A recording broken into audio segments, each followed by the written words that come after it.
ala yadaihi minka, di atas hadapan dia itu, minka daripada diri kamu, ila akhiri kalamihi radhiyallahu ta'ala anhu. Ya. Sehingga akhir kalamnya, kalam Syekh Imam Ibn Arabi tadi itu, fanzurhu, maka perhatikan, lihatkan pengertian ayat perkataan-perkataan Imam Ibn Arabi ini, fa innahu nafisun, maka sesungguhnya dia ini nafis, mahal, berharga, cukup berharga. Sebab nak bagi tahunya cerita Siddiqun dan juga Shadiqun ini memang ada beza dia. Wa amma idza kanat at-tariqu tariqa tabarrukin wa syaikhu yunqisu ba'd syurut al-irsyad, adapun apabila adalah perjalanan itu sendiri merupakan tariq tabarruk, tariq yang sememangnya asasnya menjadi untuk keberkatan. Tariq yang macam mana ni? Contohnya guru mursyid, betul guru mursyid cukup syarat dia apa semua, tengok-tengok bila dia meninggal dunia tak ada orang yang menggantikan dia. Masa dia hidup pun tak ada dia lantik khalifah, baik daripada anak kandung dia ke ataupun daripada kalangan anak murid, tak ada yang menggantikan dia. Cumanya bila guru ini dah meninggal, anak dia, keluarga dia, anak murid masih mengamalkan dengan wirid-wirid dia dan sebagainya, sebagaimana masa guru dia masih hidup dahulu dia amalkan. Jadi yang ni yang dikatakan tariq tabarruk, menyebabkan ada orang yang join kemudiannya, yang dapat tu secara tabarruk sajalah. Sebab nanti nak ceritanya boleh berpindah ke tidak kalau yang macam ni. Yang macam ni tak ada masalah nak pindah, nak pergi cari guru yang sebenar, guru mursyid yang sebenar. Tidak ada masalah. Sebab guru mursyid yang kata meninggal tadi itu tak pernah melantik khalifah. Sebab isu pelantikan khalifah ini perlu ada, kalau pada zaman yang moden ini pula, dengan ijazah yang bertulis lagi diberikan macam tu, diumumkan lagi kalau betul ada khalifah yang layak untuk menggantikan dia kalaulah dia meninggal dunia dan sebagainya. Sebab isu khalifah ini cukup-cukup kadang-kadang menimbulkan permasalahan pada mana-mana tariq pun pada zaman yang moden ini. Timbul isu perebutan. Guru meninggal tak sempat nama kat siapa khalifah dia. Ramai anak murid mengaku pula, akulah khalifah, aku yang paling tua, aku yang paling lama, itu jadi isunya.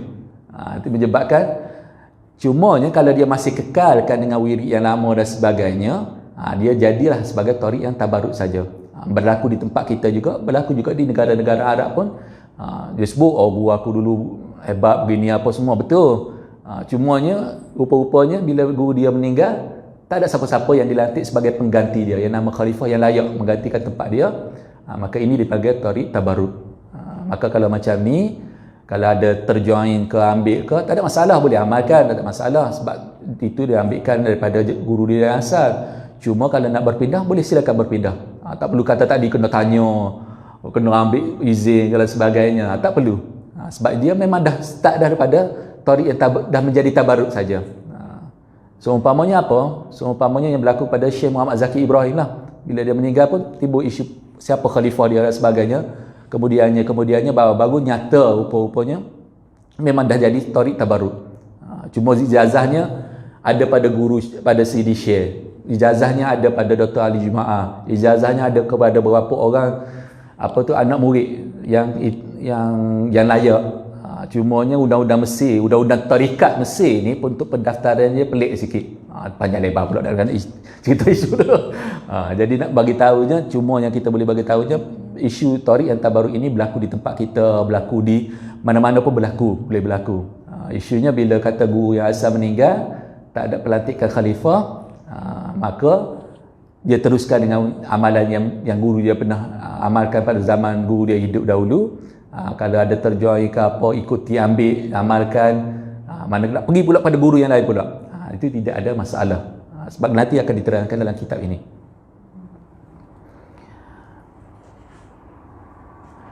Wa syaikhu yanqusuhu ba'dul syuruti al-irsyadi.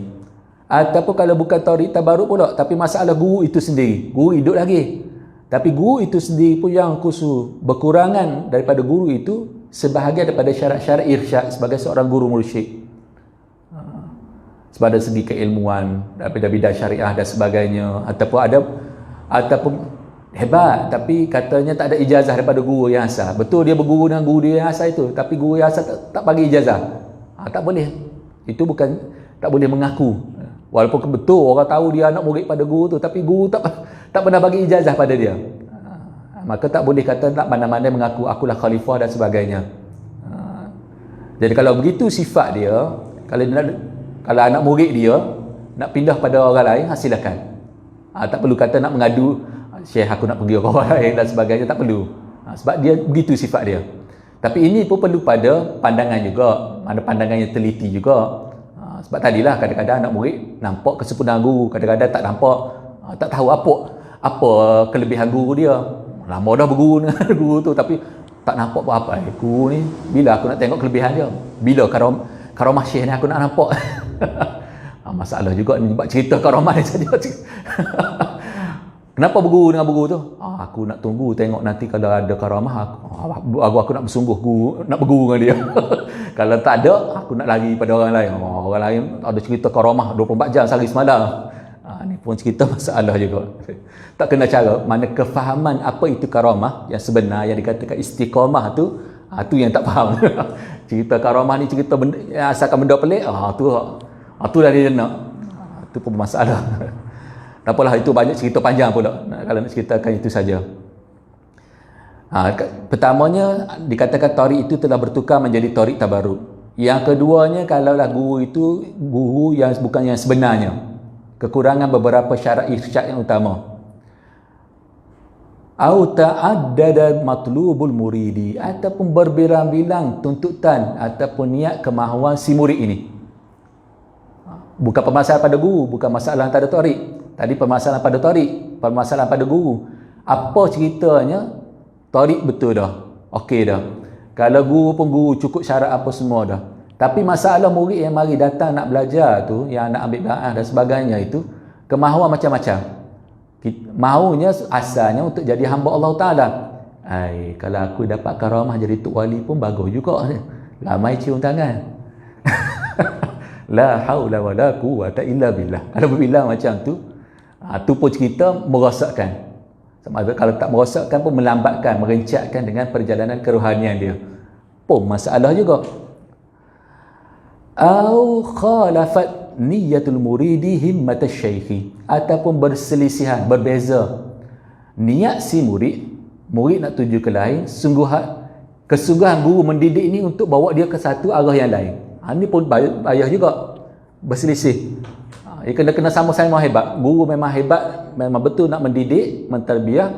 Si anak murid pun sanggup. Ya, aku sanggup untuk ditarbiah. Aku serah diri aku untuk dididik secara kerohanian dan sebagainya.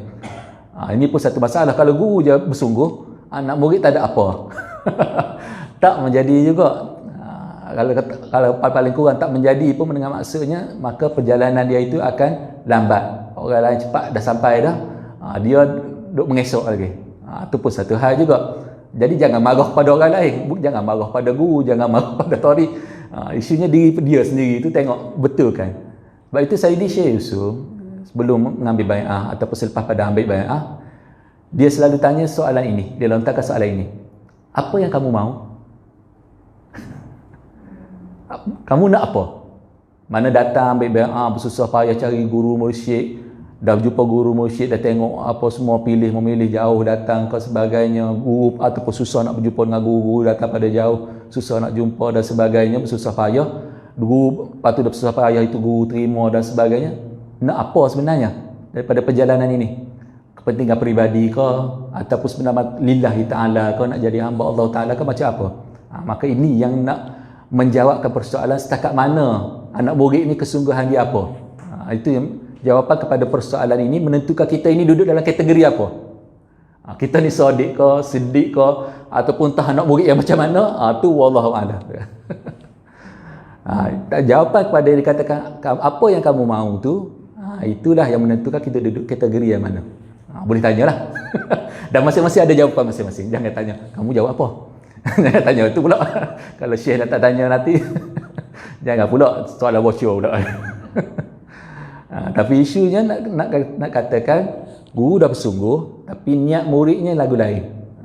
Yang kata tadilah nak ikut jalan Al-Quran ni apa? Nak suruh hebat, ada karamah tu, mulut masin dan sebagainya. Rosak juga, tak akan menjadi juga. Ataupun yang dikatakan wa ta'addada az-zamanu, dan tidak berbilang zaman. tempoh masa.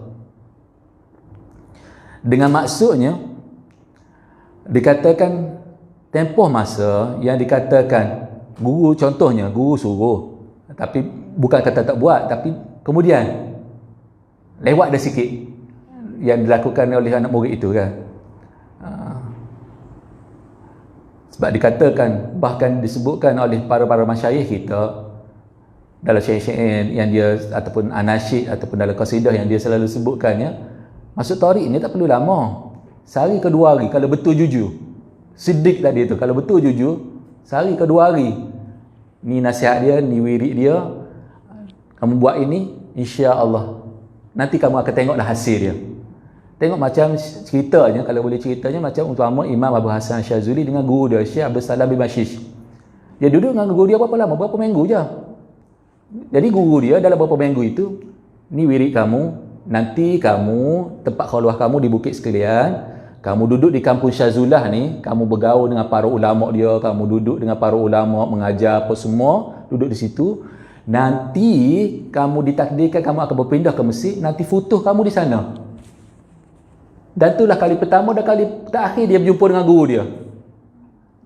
Level Abdul Salam bin Mashish yang bertaraf kutub dengan bakal kutub juga ni, bakal pewaris kutub ni. Tengok macam tu sekali.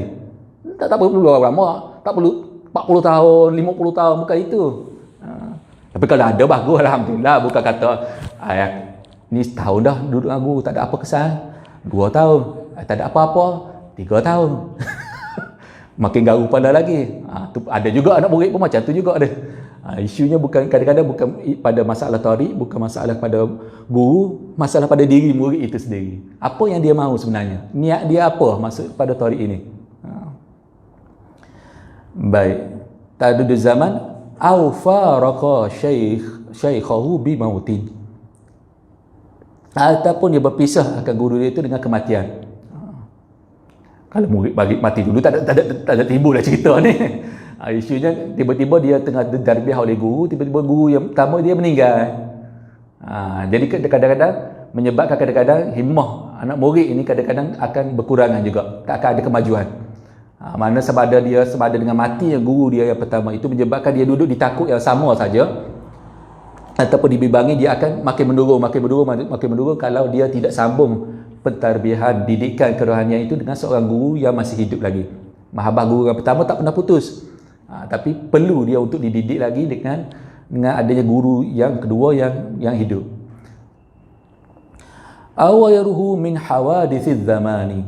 Ataupun kalau tak berpisah dengan guru dengan kematian, berpisah dengan yang selainnya daripada kematian ini, hawadis, daripada peristiwa-peristiwa zaman.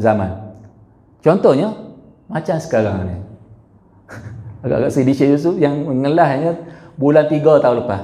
18 bulan 3 Sayyidi Syekh Yusuf balik. Sebab masa tu pun nak tutup dalam lapangan terbang apa semua kan. Ni agak-agak berapa lama baru boleh masuk pula agak-agaknya. Daripada masyayikh lain pun tak boleh nak masuk. Itu yang salah satu contohnya menyebabkan berpisah itu dalam contoh masa yang lama. Tapi alhamdulillah sekarang ni zaman telekomunikasi adalah cukup moden ya.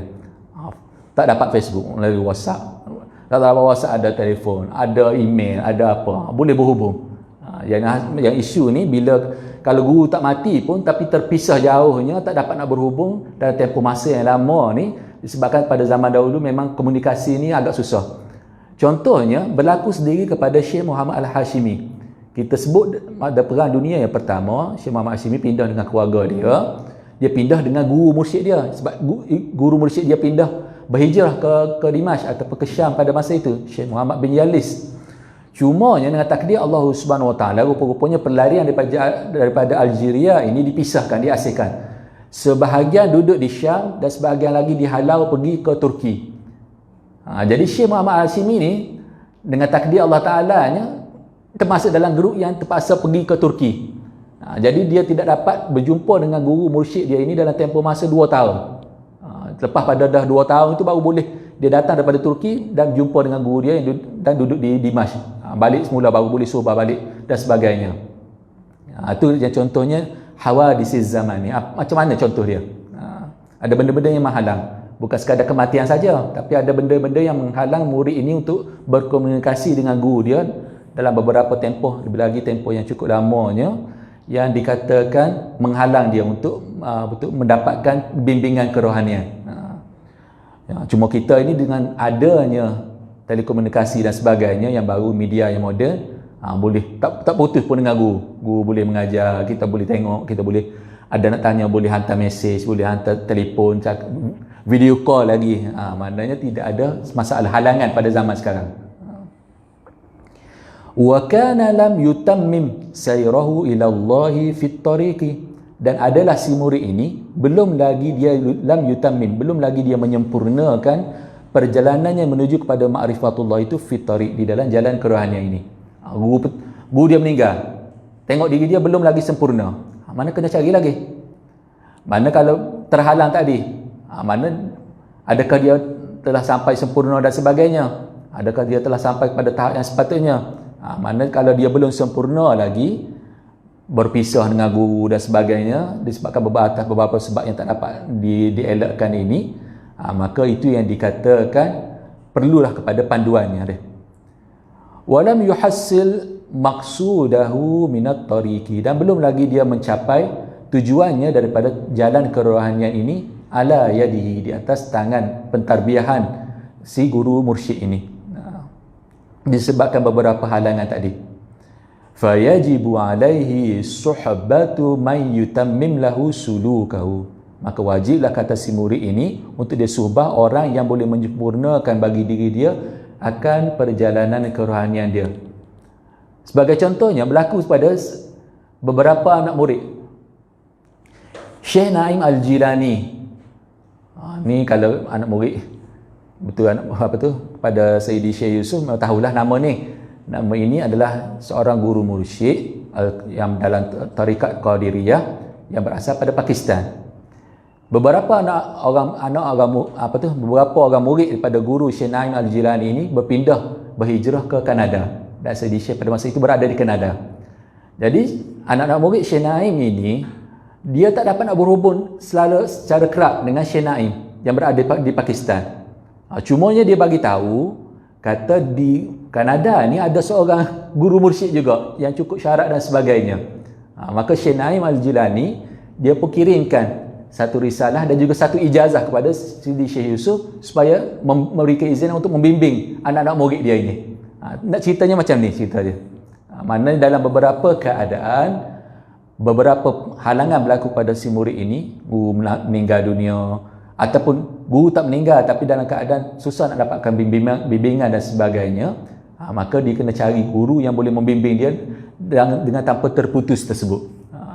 Cumanya dalam keadaan moden yang sekarang ini, mana terputus itu amat-amat susah lah sekarang ini, sebab katanya dah ada media moden dan sebagainya, tak boleh nak dikatakan dijadikan alasan. Tok guru aku duduk jauh, nak datang, nak masuk COVID ni tak tahu bila ni tak boleh masuk balik dan sebagainya. Itu bukan alasan, itu bukan boleh dijadikan alasan.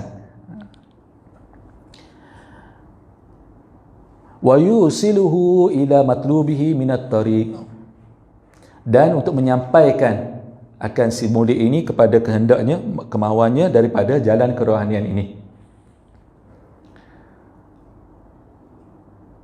Wala yajuzu, dan tidak harus. Mana tidak harus, maknanya semestinya dia kena cari juga kalau macam mana guru yang dia boleh ambil manfaat betul. Sampai kepada satu tahap itu, guru duduk di hadapan dah, tak ada apa halangan dan sebagainya. Cumanya tidak direzekikan dengan mahabbah pada guru. Lebih mahabbah dia kepada seorang guru yang lain. Memang dia kena pergi kepada guru yang lain. Dan ini pernah diceritakan sendiri oleh Imam Sya'rani sendiri. Imam Sya'rani sendiri, dasarkan firasat dia, salah seorang anak murid dia ini lebih mahabbah dia kepada seorang guru yang lain. Mungkin secara terniat, kalau ada peluang nak pergi pada guru yang lain. Keesokan hari dia itu bawa pimpin tangan anak murid ini pergi jumpa guru yang kedua ni, serah. Walaupun Imam Sya'rani ni adalah kutub zaman dia. Cuma mahabbah murid ini kadang-kadang jadilah mahabbah ini adalah suatu anugerah pada Allah Ta'ala, bukan boleh dipaksa. Kalau begitu keadaannya macam berlaku pada Imam Sya'rani ini, dia serah. Sebab dia tahu dah, walaupun dia kutub zaman pun, tapi anak murid tak ada mahabbah pada dia, anak murid tak akan dapat faedah, tak dapat manfaat kerohanian. lebih baik dia pergi pada guru yang kedua, walaupun guru itu kemungkinan lebih rendah sikit maqam daripada Imam Sya'rani, tapi lebih memberi manfaat kepada anak murid ini dari sudut adab dan sebagainya. Maka itu diperlakukan. Kita tidak ada hizbiyah. Kita ini bukan kata pok kita saja. Kenapa kamu nak keluar ni? Kalau kamu keluar pada tarik ni kena hukum dan sebagainya, kena sula ke apa. Tak ada, tu tak ada cerita tu dalam tarik. Tarik bukan cerita tu. Kita adalah sama-sama, kita adalah mahabbah. Hatta kita sama kita dengan tarik yang lain pun hubungan kita adalah sama-sama mahabbah. Sampai kan pernah ada beberapa anak murid Syekh Abdul Qadir Isa ni datang mengadu. Syekh, ada orang ambil anak-anak murid kita ni, sahabat-sahabat kita, dia berpindah pergi ada guru lain. Apa jawab Syekh Abdul Qadir Isa? Syekh Abdul Qadir Isa senyum. Alhamdulillah. Kamu tak tengok ke? Ada ibu bapa yang ramai anak. Tiba-tiba datang pak saudara, suku sakat ke, datang nak tolong pera seorang dua. Nampak penat sangat ramai sangat, berenyuk. Tak larat nak jaga. Ramai pula. Tapi tiba-tiba ada orang datang nak tolong jaga. Seorang ambil, seorang dua. Alhamdulillah. Begitu juga guru kerohanian. Tidak kata, apa ni? Apa kerjaan ni ambil guru? Rampah anak murid kami dan sebagainya. Tidak ada cerita itu dalam tarik. Tarik kita adalah semuanya mahabbah. Apa pindah? Alhamdulillah. Kita bukan kata nak meramaikan. Berdakwah. Tapi bukan kata kita ni nak biar nampak ramai ni. Bukan isu tu. Tidak cari. Ramai, Alhamdulillah. Sedikit pun Alhamdulillah juga. Tayyib. Dan tidak harus ayya baqa marbutan bil awwali tula umrihi. Bahawa sesungguhnya kekal si murid ini marbutan, dalam keadaan diikat. Terikat dan diikat dengan guru yang pertama itu sepanjang-panjang umur dia. Tak adalah isunya kalau tak ada mahabbah. Maksudnya kalau dia duduk 30 tahun pun dia akan dapat manfaat. Nanya juga ke dia. Sebab dia ikut jalan kerohanian ini supaya ada kemajuan kerohanian, dididik dengan akhlak supaya apa dan sebagainya. Tiba-tiba disebabkan dia tidak ada mahabbah pada guru, maka lebih baik dia pergi pada guru yang kedua yang lebih ada sifat mahabbah dia, yang lebih sukakan guru itu. Maka itu yang lebih dikatakan silakan. Dan begitu juga tadilah beberapa syarat tadi. Kalau tariknya tarik tabarruk, dah menjadi tarik tabarruk. Kalau gurunya tak ada syarat itu, tak ada syarat irsyad dan sebagainya. Maka begitu jugalah. Tak boleh kata aku tahu dah guru aku ni setakat ni ya. Dia tak ada syarat sebagai guru mursyid dan sebagainya. Tapi aku nak duduk jugalah. Macam tu. Memang tak ada pencapaian kerohanian. Tak ada pencapaian. Baik dia pergi pada tempat yang dia boleh memajukan dari segi kerohanian dia. Walau adda dzalika ila mautihi jahilan bi rabbih. Dan kalaulah dia sampai membawakan perkara itu, nak kata nak kekal juga walaupun dah tahu dah beberapa keadaan ini, nak kekal juga membawa kepada sampai saat kematian dia jahilan bi rabbih, dalam hal keadaan dia jahil, masih belum mengenal dengan Tuhannya, dengan Allah Subhanahu wa taala. Wa yaz'umu, dan dia sangkakan, andaikan annazalika, bahawa perbuatan dia duduk di situ, kita ini mesti istiqamah. Walaupun dah nyata dah tadi kan, guru tak cukup syarat, ataupun guru cukup syarat tarik betul tapi tak ada mahabbah dan sebagainya. Tapi sangkakan kalau aku duduk istiqamah di sini ni insya-Allah. Maka dia sangkakan bahawa perbuatan dia itu huwal maqsudu minat tariq, itulah tujuan daripada jalan kerohanian ini. Tidak, jalan kerohanian dengan maksudnya kita ini nantinya adalah sebagai orang yang terdidik, ada istiqamah, menjadi hamba, betul-betul hamba pada Allah Subhanahu wa taala. Itu tujuannya. Tapi kalau sekadar ikut tarik ini memang ikut saja tanpa ada tujuan saja masuk macam tu, tak ada apa, itu bukan tarik. Kalla, betul-betul tidak sekali-kali. Fa innal maqsuda minat tariqi, maka sesungguhnya tujuan utama daripada jalan kerohanian ini al-wusulu ilal matlubi, untuk sampai kepada tujuan utama, iaitu antaranya adalah memanglah untuk mengenal Allah Subhanahu wa taala dan untuk betul-betul menjadi hamba pada Allah Subhanahu wa taala di atas jalan istiqamah ni. Fa tariqun bila wusulin wasilatun bila ghayatin, maka mana-mana jalan kerohanian dengan tanpa sampai pada tujuan yang sebenarnya, tanpa apa ada bermanfaat, walaupun berpuluh tahun duduk sekalipun tak ada apa-apa pencapaian, itu seumpama wasilatun bila ghayah, suatu jalan, contoh jalan yang biasa ni, tapi jalan terus tak ada berhenti, tak ada apa. Tanpa ada penghujungnya. Sama ada pertama sama ada minyak habis, tak sampai tak tahu pergi mana, ataupun sesat. Tak ada apa. Selesai. Antara dua tu yang akan berlaku. Berjalan-berjalan tak ada apa.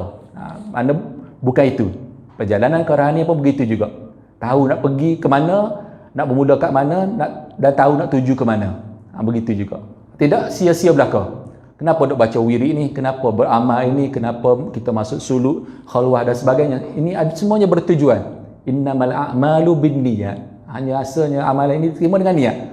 Cuma masuk tu begitu saja. Pencapaian pun tak ada apa. Aku buat dah ni, tak ada apa. Tapi tak hiraukan apakah pencapaian dia dan sebagainya. Itu pun satu hal juga. Wat-tariqu ju'ilat lis-sayri fiha. Dan jalan kerohanian ini juga dibentukkan, disusunkan, diperintahkan oleh Allah Subhanahu Wa Taala, ditunjukkan jalan praktikalnya oleh baginda Rasulullah sallallahu alaihi wasallam lis-sayri fiha, supaya demi untuk perjalanan, untuk berjalan fiha, di dalam perjalanan tersebut. Mana orang dah buat seolah-olahnya orang dah buat dalam buraya elok dah kan, ada daripada titik A untuk pergi ke titik B dengan jalan mudah. Kadang-kadang tiba-tiba kita nak pergi, mari kita pergi ikut jalan hutan tu. Sampai juga tapi tak tahu tahun bila kan. Nak pergi KL. Tapi ikut noh, kita ikut pusing entah mana-mana, ikut pandai-pandai sendiri. Tak sampai. Ataupun saja-saja berjalan. Tapi kebetulannya sampai KL. Sampai juga kan, tapi lepas kepenatan yang cukup panjang. Begitu juga perjalanan kerohanian ini. Kenapa adanya jalan kerohanian ini? Supaya memang ada orang yang perlu berjalan di atas dia. Mana kita datang ke muka dunia ini, nak tahu rupanya kita ni sebenarnya ada perjalanan dah. Start daripada ruh itu, Allah Ta'ala hantar kita ke muka dunia, nanti nak kembali ke akhirat pulaknya. Ini sebenarnya satu perjalanan dah ni. Jadi sama ada kita nak berjalan dengan sukarelanya, dengan cara ibadat betul menjadi hamba pada Allah Ta'ala, ataupun nantinya dengan paksaan. Kadang-kadang ada juga kan, Allah Ta'ala bagi ujian dan sebagainya, baru tersedar. Oh, aku ini ada tujuan hidup yang lebih tinggi lagi. Bukan kata semata-mata yang ini saja. Jadi begitulah perjalanan kerohanian ini, supaya berjalanlah di dalam dia because dilusuli ila matlubihi, dengan niat untuk sampai kepada apa tujuan dia. Jadi perjalanan kerohanian ini kita datang daripada Allah Ta'ala untuk kembali semula kepada Allah Ta'ala. Inna lillah wa inna ilaihi raji'un. Itu yang kita sebut. Bukan sekadar baca untuk masa musibah ya. Mati je baru sebut perkataan ni. Tapi kena ingat sama-sama, kalau katakan sama-sama selalu kena ingatnya, kita ini milik pada Allah Ta'ala. Kita mari pada Allah Ta'ala, nak balik semula pada Allah Ta'ala juga. Tu tahu perjalanan. Tu nak tuju tu. La lil muksi wal iqamati fiha. Dan bukan kerana nak duduk diam, iqamah fiha, pada jalan. Jabatan ataupun jalan, ada ke orang kata dia duduk kat situ, belega je kat jalan tu, dekat nak sampai pusing balik, nak ikut lebuh raya tu pusing balik, dah sampai ke awal pula pusing balik pula, duduk situ ya. Ataupun duduk kat RNR tu, memang tak sampai dah ujung tu, tak sampai. Jadi kata bukan duduk diam, jalan itu sebagai wasilah, bantuan kepada kita untuk sampai kepada tujuan yang sebenar, untuk menjadi hamba Allah Ta'ala, atau untuk mengenal Allah Subhanahu Wa Ta'ala. Jadi gunakanlah dengan wasilah kemudahan ini. Tapi bila kemudahan ini diberikan, jangan duduk situ je. Masuk dah dalam tarik ni, aku ambil dah, ada guru dah, tapi diamlah duduk situ, tak ada apa-apa pun. 10 tahun pergi majlis tak apalah, mengaji pun pergi juga, tapi tak ada apa-apa, selesai macam biasa lah, kehidupan. Tak ada kata ada pencapaian ke apa. Tapi kalau dah betul lakukan dan sebagainya, berjalan-jalan dah bersungguh-sungguh dah, jangan pula ada orang lain memandang rendah pula kan. Nanti dalam kata hikam ada selalu diperingatkan macam tu kan, bahawa kalau nampak orang tu dah berpuluh tahun dah baca wirid ke apa, jangan pula kamu pandang rendah dia. Tak ada apa pun, tak jadi tok wali pun, tak ada karamat apa pun, jangan pun kamu marah pada dia. Dia dah buat dah. Cuma rezeki dia tu rezeki istiqamah dia di atas wirid tu. Dia boleh istiqamah 20 tahun. Kita nak 2 hari pun ketar rasa nak boleh dapat dengan bilangan ni kan. Itu pun satu rezeki dah pada dia. Jadi begitulah, jalan kerohanian ni bukan nak duduk di situ. Dia ada permulaan dan ada tujuan dia.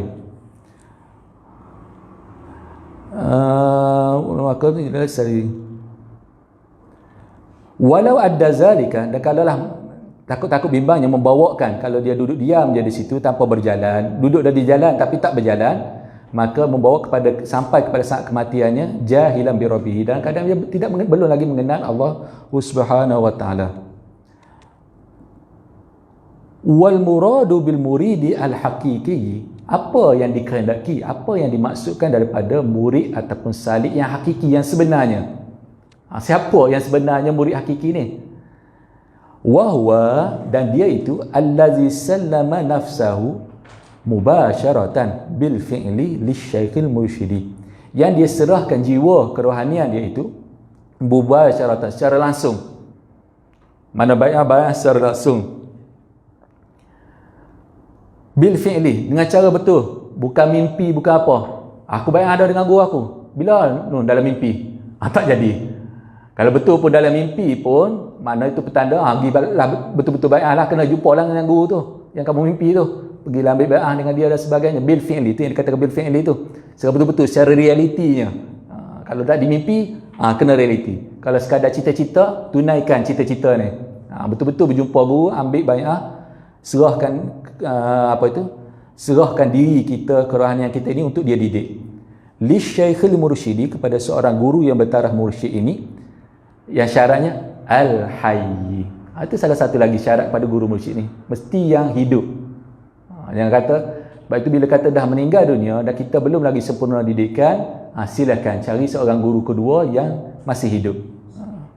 Mungkin hubungan kerohanian dengan guru pertama itu tak kata putus, mahabbahnya, sekali-sekala apa bermimpi ke apa ke, tak apalah, yang itu tak ada masalah. Tapi rujukan kitanya adalah pada guru yang kedua, yang baru ni, yang hidup. Itu rujukan utama kita dah. Tadi tak ada masalah, sebab dia meninggal, dah selesai dah tugas dia. Dah setakat tu dah tugas dia, tapi kita belum lagi, kita kena teruskan lagi perjalanan. Sebab itu dia letakkan syaratnya al-hayy fi ayyamis sayri ila Allah Ta'ala, pada hari-hari dia berjalan ila Allah Ta'ala. Ada as-sayru ila Allah, ada as-sayru fillah. Sayru ila Allah pada permulaan perjalanan, mengambil bai'ah dengan seorang guru. Nanti kalau dia diberi peluang, diizinkan untuk masuk khalwah, masuk suluk. Kita Syazudin ni selalu 3 hari. Kalau Naqsyabandi selalunya sampai 10 hari. Ketarlah sikit. Nak bertahan tu kan. Sebab antara syarat utama bersuluk ni, diam, zikir saja. Jangan duk tengok kiri kanan atas bawah. Kamu apa pencapaian semalam? Tak ada kisah tu. Walaupun masuk ramai-ramai bersuluk, sekali masuk pun dalam satu bilik pun, jangan duk kisah tu. Tu lupakan semua tu. Kalau ada handset pun tutup lah, serah lah kepada guru. Syekh, aku serah. tak ada Facebook, tak ada kata live daripada kami tengah bersuluk. Tak ada kisah tu. Jadi nak bagi tahu ketika itu yang dikatakan as-sayru fillah, bermula selepas pada selesai dia berkhalwah. 3 hari selalunya pada Syazuli, 10 hari pada Naqsyabandi, dan mungkin tori-tori lain ada pula mungkin kadang-kadang sampai ke 40 hari. Sebab khalwah secara mudah kita sebutkan adalah khalwah mengikut di atas hukum iktikaf. Iktikaf yang dilakukan oleh baginda sallallahu alaihi wasallam. Sebagaimana sebelum dilantik sebagai seorang nabi, 40 hari baginda duduk di Gua Hira, dan selepas daripada baginda dilantik sebagai seorang nabi dan juga rasul dan berpindah ke Madinah, baginda teruskan dalam 10 hari terakhir pada bulan Ramadan. Yang kata baginda sallallahu alaihi wasallam tak bergaul dah dengan isteri, ikat betul-betul ni izar ni apa semua, tumpukan kepada iktikaf di masjid dan juga pada ibadah 10 hari terakhir bulan Ramadan. Maka hukum khalwah diambil pada itu. Nak bagi tahu contohnya. Sebab itu kenapa khalwah ini syarat utamanya zikir. Memanglah zikir khusus. Dan ada pula syaratnya mesti al-ju'u, lapar. Lapar ni bukan apa, bukan kata 3 hari tu tak boleh makan langsung. Maka disunatkan berpuasa. Cuma cantiknya kalau dapatnya buat pada bulan Ramadan, lebih memudahkan khalwah. Lakukan pada bulan Ramadan. Makna al-ju'u. Lepas tu as-suku tu diam. Jangan duk cakap benda-benda tak itu. Mana benda yang penting je kat pengaduan. Tempat sulut terbakar, dia kata suruh diam. Diam. Alhamdulillah mati syahid belakang situ. Umumlah bagi tahu bakar. Tak boleh kata macam tu. Jadi katanya diam ini dengan maksudnya jangan kalam yang dikatakan sia-sia, saja nak bercakap, nak buat macam kedai kopi kat dalam tu walaupun ramai-ramai sekalipun. Dah pula sama-sama akhwat, sama-sama kau perempuan ni nak sembang ni, ramai-ramai pula. Dah tengok pula, oh member aku buat apa ni, cakap pula dalam hati, mulut tak ulas. Tapi dalam hati.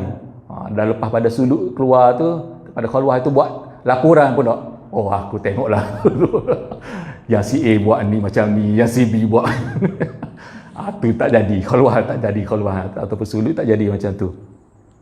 Jadi nak ceritanya, yang tak cerita tadi tu, ceritanya ada dua bentuk perjalanan, sebelum bersuluk dan juga selepas bersuluk. Sebelum bersuluk daripada start mula bai'ah dengan guru, sebelum bersuluk itu as-sairu ilallah, dan yang keduanya as-sairu fillah, bermula selepas pada waktu daripada mula-mula bersuluk dan suluk-suluk yang selanjutnya. Sebab bersuluk dan jadi katakan berkhulwah ini berulang, kita berulang selagi belum sampai pada tahap yang sepatutnya. Sebab itu kita ulangkan dan ulangkan, dan terkadang itu yang lebih memberi manfaat kepada kerohaniannya berbanding yang kita wirid-wirid yang kita lakukan seharian ini. Jangan kata bila dah sebut lagu tu kita masuk suluk yang selalu yang dah. Suluk hanya berdasarkan, kalau dalam Syazuli atau bawah Saidi Syekh Yusuf ini, terbiahnya perlu pada keizinan guru. Kita pun kalau ada kesibukan apa, jangkanya kalau kita tinggalkan tu banyak benda akan rosak, punah, tak terurus dan sebagainya. Kemungkinan tak kesempatan dengan waktu sudut yang dikatakan itu, mungkin ada rezeki pula pada itu. Tak boleh kata nak paksa, aku nak bersuluk, aku akan tinggalkan semuanya sekali apa semua. Tak boleh, kena selesaikan dulu. Syarat masuk bersuluk itu antaranya selesaikan dulu. Kalau ada kerja apa, selesai dulu. Ada hak apa yang perlu dilakukan, lakukan dulu. Cuma nak bagi tahu, as-sairu ilallah sebelum bersuluk dan as-sairu fillah selepas pada bersuluk. Liyasluka bihi at-tariqah, agar dia dapat berjalan bihi, dengan perjalanan ini akan jalan perjalanan kerohanian, ila an yaqula lahu, sehingga penghujungnya nanti bahawa sesungguhnya guru ini akan sebutkan pada si murid ini, ha anta wa rabbuk, inilah kamu, silakan serah. Ini kamu dengan Tuhan kamu, dengan maksudnya bahawa kamu telah sampai pada makrifah yang sebenarnya dengan syaratnya dan sebagainya. Guru lebih tahu pencapaian murid. Tadi macam kita sebutkan tadi, kita tak perlu tahu apa pencapaian kita, KPI. Tak perlu tanya pada guru, tahu ni KPI saya ni macam mana guru pencapaiannya, agak-agak level mana, kutuklah kah? Agak tak perlu tanya yang tu. Tak perlu tahu, tak perlu kisah. Isu pencapaian kalau betul capai, guru akan bagi tahu, tak ada masalah. Itu guru akan bagi tahu. Kalau ada masalah, muzakarah dengan guru. Nak bagi tahunya yang dia sebutkan ini isunya mana telah sampai kepada penghujung goyah tadi. Penghujung yang dimahukan tersebut. Sampai cukup dengan syarat dia, guru akan bagi pengakuan dia. Kamu betul, kamu telah sampai kepada tahap yang sepatutnya. Silakanlah. Kadang-kadangnya ada yang sampai kepada arif billah saja, tak layak lagi sebelum sebagai guru mursyid. Ada lagi yang boleh pergi lagi sampai dia sendiri pun menjadi seolah pengganti khalifah. Khalifah maknanya pengganti kepada guru mursyid. Dia pun juga layak menjadi seorang guru juga. Fayasira al-muridu muridan, maka berubah menjadilah asalnya murid ini daripada perkataan arada, dia yang mahu. Maknanya dia sebagai murid ataupun salik, seolah-olahnya pada mula perjalanan kerohanian ini dia rasa dia yang mahu sampai, aku yang nak, aku yang rasa nak berusaha, aku yang nak bersungguh dan sebagainya. Rupa-rupanya bila dah sampai kepada tahap yang sepatutnya nanti baru faham, rupanya dia itu muradan, dia yang dikehendaki. Allah Ta'ala yang bagi kemudahan pada dia, Allah Ta'ala yang bagi semua. Boleh dapat rezeki berjumpa dengan guru, guru pula terima dia, rezeki pula dengan pencapaian kerohanian dan sebagainya. Rupanya Allah Ta'ala, memang Allah Ta'ala yang pilih dia, Allah Ta'ala yang permudahkan kepada dia. Itu yang dikatakan muradan, dia yang dikehendaki. Itu sampai ke tahap itu barulah. Tapi banyaklah di antara murid dan juga murad itu nak ceritanya dengan cukup teliti pula. Tu cukup panjang lebar pula dan kitab yang lain lah. Bukan ini ruangan dia. Cuma nak bagi tahunya, murid peringkat permulaan dan juga pertengahan. Muradan ini adalah pada tahap yang telah sampai pada tahap yang sepatutnya. Sama ada sebagai seorang arif billah, ataupun dia boleh pergi dengan lebih jauh lagi sampai dia sendiri pun menjadi seorang layak sebagai seorang guru mursyid.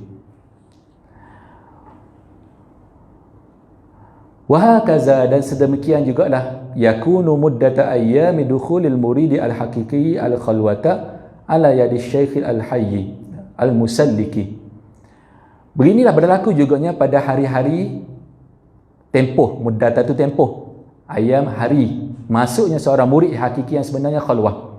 Sebab itu pencapaian dalam khalwah itu tak kira yang 3 hari, tak kira yang 10 hari, tak kira berapa hari sekalipun, pencapaian yang sebenar itu terdapat pada seorang murid yang hakiki. Sebab itu dalam sistem khalwah ini, seorang guru mursyid itu perlu ada ataupun muzakarahkan dengan anak murid tersebut. Sebab itu dalam khalwah-khalwah yang pernah dilakukan sebelum ini, Sayyidi Syekh Yusof kadang-kadang sekali sehari ataupun kadang-kadang 2 kali sehari, Syekh berjumpa dengan murid, apa yang kamu rasa, apa pencapaian kamu, berjaya tidak melakukan sebagaimana. Syekh tanya pula. Kita yang bertanya. Ini Syekh tanya. Syekh nak tahu apa yang permasalahan kita. Mana Syekh dalam waktu tempoh yang dikatakan tempoh khalwah ini, memang Syekh kena ada duduk di situ juga untuk tanya. Mana ada berdekatan untuk Syekh muzakarahkan dengan, tak boleh kata Syekh bagi talqinkan dengan zikir khalwah tu, 3 hari kemudian baru jumpa dengan Syekh. Tak ada macam tu. Tak ada isu macam tu.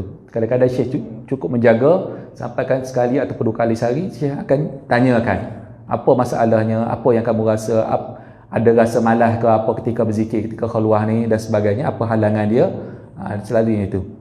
Cuma yang dinyatakan di sini, apa kiranya di dalam tempoh khalwah itu, tak kira lah yang berapa hari, cuma dimasukkan oleh seorang murid yang bersifat hakiki, yang sebenarnya, yang betul-betul bersifat siddiq tadi itu. Al-khalwata, tempoh khalwat, ala yadi syekhil al-hayy, di atas tangan seorang guru mursyid yang masih hidup.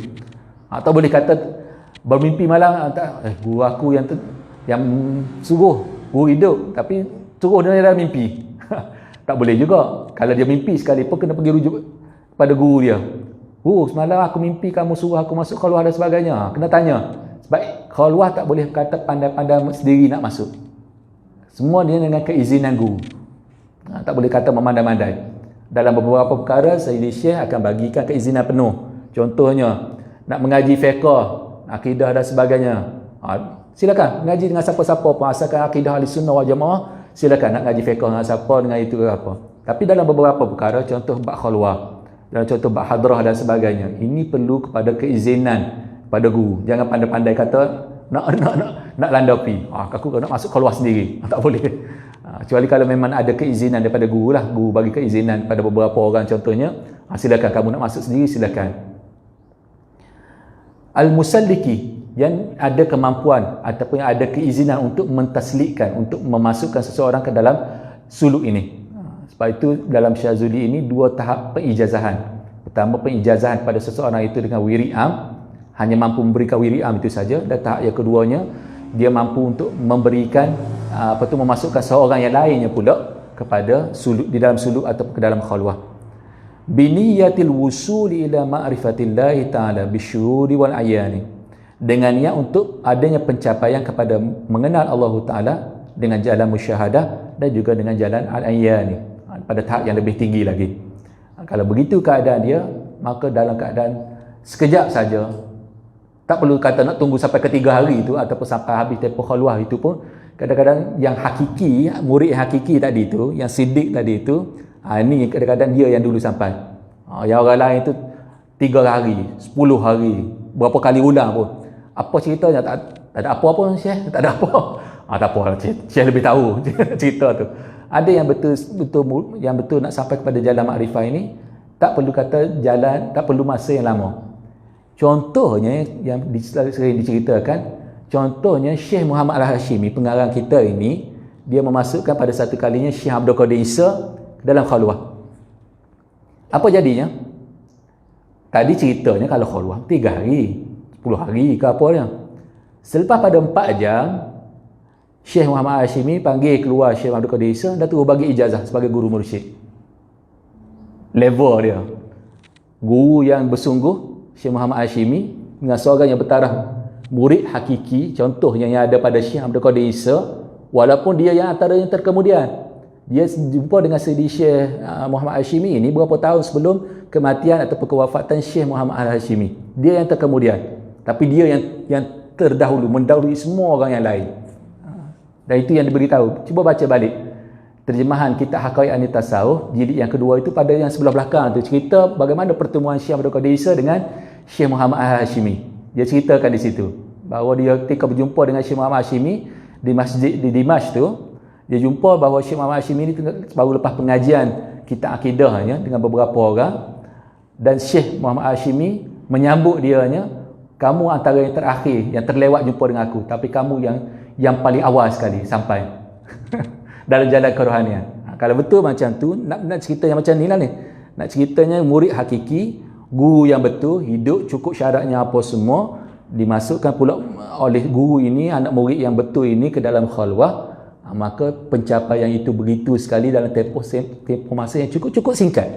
Rezeki Allah Ta'ala ni, wa maka na ata'u rabbika mahzura, tak ada orang yang nak boleh halang. Kalau Allah Ta'ala nak bagi, Allah Ta'ala bagi, walaupun katanya dalam tempoh yang cukup singkat lagi. Tapi syaratnya tadilah, antaranya murid al-hakiki. Tapi jangan pula melemahkan semangat kita pula, aku ni tak sampai ke tahap ni. Aku tak sampai level ni, 10 kali khalwah pun tak ada apa-apa pun.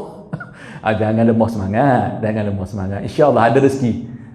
Cepat ke lambat macam kita, rezeki kita jugalah, makan minum apa semua kan. Kalau tak cepat lambat, sampai juga, betul sampai. Kadang-kadang sampai dalam bentuk yang lain rezeki kita. Begitu juga kerohanian ini pun suatu rezeki juga.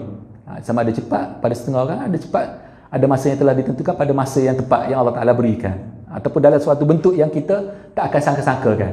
Kita mahunya macam ni, pokoknya kadang-kadang Allah Ta'ala bagi dalam suatu bentuk yang lain dan lebih lagi pada kita. Fa fi muddatil khalwati la yajuzu lahu al-iltifatu. Kita berhenti setakat tu insya-Allah Ta'ala. Dah lebih pada 4.5 dah. Nanti digam oleh tuan rumah kita. Wallahu ta'ala a'la wa a'lam. Subhanakallahumma wa bihamdika asyhadu an la ilaha illa anta astaghfiruka wa atubu ilaik. Bismillahirrahmanirrahim.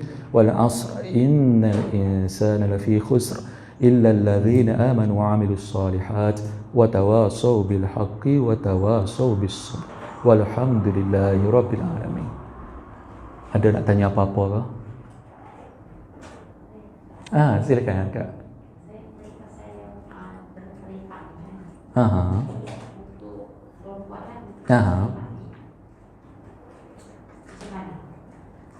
Macam mana tu?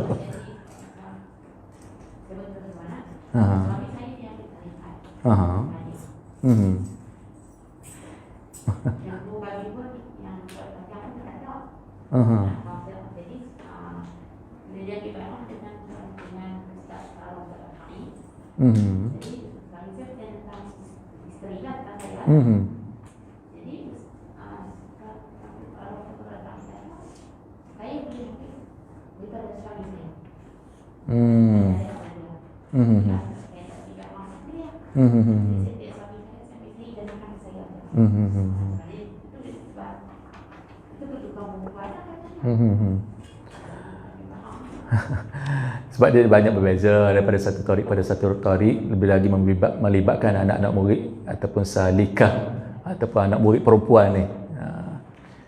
Ada sebahagiannya kadang-kadang sampai kata, ada sebahagian tu anak tak nak sebut namanya, ada sebahagian tu aku nak tarbiyah anak murid lelaki. Yang perempuan ni cukuplah dia duduk di rumah, jaga khidmat pada lelaki, beribadat dan sebagainya. Kalau nak masuk syurga dah masuk. Ada sampai kata itu tak terima. Sayyidi Syekh Yusuf memang meraihkan, silakan terima dan sebagainya. Berbeza daripada satu tarik pada satu tarik, itu yang kita boleh sebutkan tu. Tak boleh kata mesti terima ataupun mesti tak terima, tak boleh. Itu tengok pada ijtihad pada guru mursyid masing-masing lah.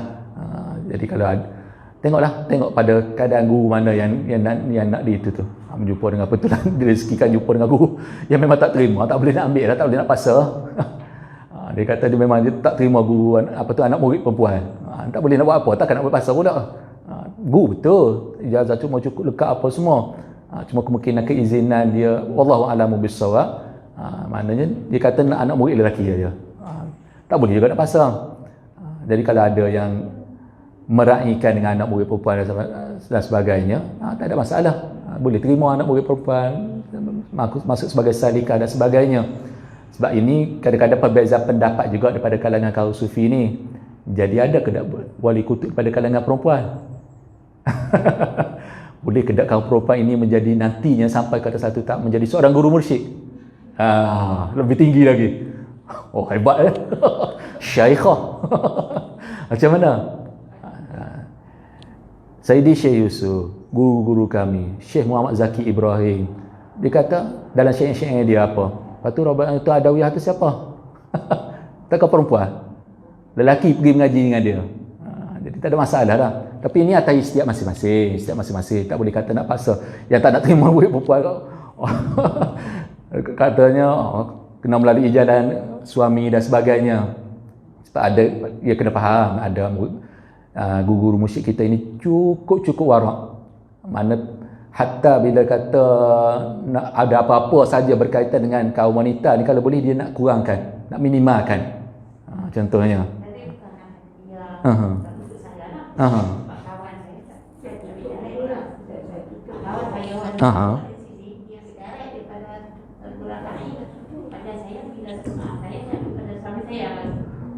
tu wallahu a'lam lah apa hikmatnya yang dikatakan tu.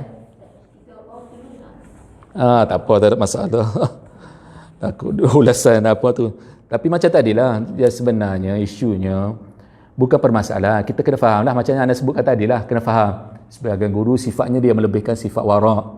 Jadi tak boleh nak dipaksa. Tapi kadang-kadang apa macam tadilah, ada murid yang boleh ambil direct, ada murid yang cukup melalui perantaraan tu. Tu wallahu a'lam atas istiak guru. Tidak, guru tak boleh kata nak paksa. Kenapa kan lah yang boleh ambil direct, aku ni kena ambil. Tak boleh macam tu. Itu guru dah kata macam tu. Nah patutlah dia guru betul dengan cukup syarat dan sebagainya. Tak boleh nak kata itu hikmat. Ataupun ada benda yang kadang-kadang kita tak akan faham apa maksud sebenarnya. Sebenarnya kita dengan tadi dah baru sebut kata kena ada husnuzan, berbaik sangka kan dengan guru kan. Berbaik sangka lah, itu yang lebih utama lagi. Mungkin ada apa hikmat dia yang dikatakan. Tengok guru lain tak ada meraihkan itu, tak boleh kata nak samakan lah. Sebab tadi kita pencapaian kita, kemampuan kita berbeza.